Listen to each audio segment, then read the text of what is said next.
নমস্কার বন্ধুরা, আপনারা দেখছেন আরুটেক ইউটিউব চ্যানেল। আমি নাসিম। তো গ্রাম পঞ্চায়েত বা পঞ্চায়েত সমিতি এখন ই টেন্ডার করা ম্যান্ডেটরি হয়ে এসেছে। সেই জন্য ই টেন্ডার করার ক্ষেত্রে আপনাকে ডিএসসি প্রয়োজন এবং ডিএসসি চালানোর জন্য আপনার কম্পিউটারে জাভা সাপোর্ট করার প্রয়োজন। সেই জন্য আপনি আপনার কম্পিউটার বা ল্যাপটপে কিভাবে জাভা সেট আপ করবেন যাতে আপনার ডিএসসি রান হয়। তো আজকে এই ভিডিও সম্পূর্ণ স্টেপ বাই স্টেপ দেখাবো। ই টেন্ডারিং এর জন্য যে ডিএসসি রান হয়, সেই ডিএসসি রানের জন্য জাভা সেট আপ কীভাবে করবেন সেটি দেখাবো। স্কিপ না করে ভিডিওটি সম্পূর্ণ দেখবেন এবং আমাদের চ্যানেলে যদি নতুন হয়ে থাকেন চ্যানেলটি সাবস্ক্রাইব করে রাখবেন। তো সর্বপ্রথম আপনি আপনার কম্পিউটার বা মোবাইলে কন্ট্রোল প্যানেলে যাবেন। কন্ট্রোল প্যানেলে যাওয়ার পর যদি আপনার দেখুন এখানে যে সফটওয়্যার লিস্টে কোনো জাভা থেকে থাকে পুরনো, সেই জাভাটা প্রথমে আপনি এখান থেকে আনইনস্টল করে নেবেন।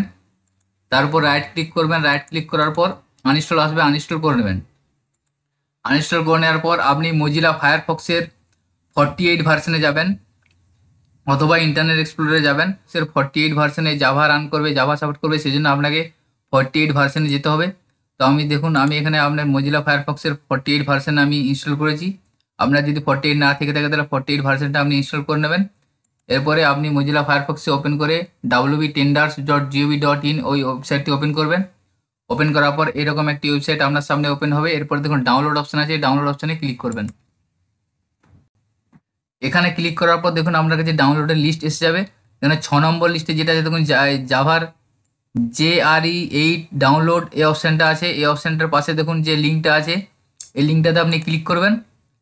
এই লিঙ্কটা ক্লিক করার পর আপনার কাছে JRE উইন্ডোজ i586exe এই ফাইলটি ডাউনলোড হবে, এটি সেভ করে নেবেন।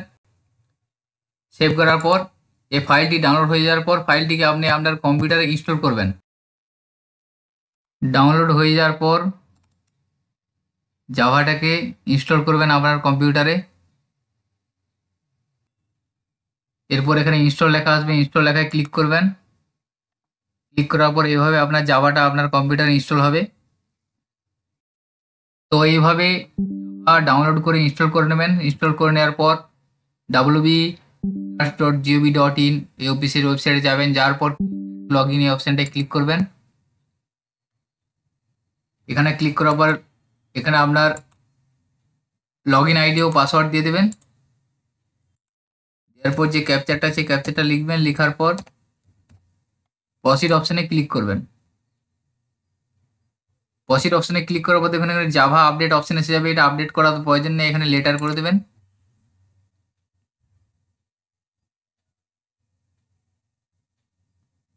এরপরে দেখুন এখানে লগ ইন অপশান এসে যাবে।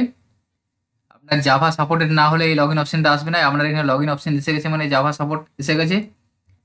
এরপর আপনি ই টোকেনের পাসওয়ার্ড দিয়ে লগ ইন করবেন। লগ ইন করার পর আপনার সামনে আপনার ড্যাশবোর্ডটি এসে যাবে, অর্থাৎ আপনার কম্পিউটারে টেন্ডারের প্রসেসের জন্য সম্পূর্ণ জাভা সাপোর্টেড হয়ে গেছে।